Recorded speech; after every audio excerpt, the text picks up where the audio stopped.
খালকুতা picnic Sankranti আদি picnic তো আইছে অকল বছর তো বেজাল হয়ে যায় এই বছর খাতার কাগজ আনছি লেখা লিয়া দিম কিতা হইব আর কিতা হইতো না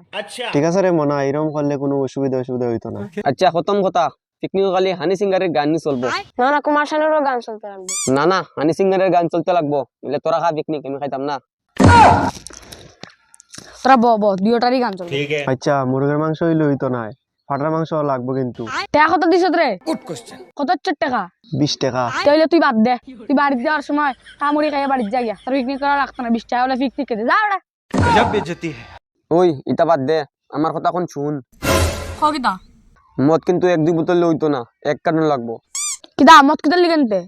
মদ না নিলে পিকনিক করে খাইবে কিতা খেনে মাংস ভাত দূর হালা পিকনিকে মাংস দিয়ে ভাত খাইতাম পিকনিক খাইতাম না মদ না ছাড়া তাই গা বাল পিকনিক খাইতাম না।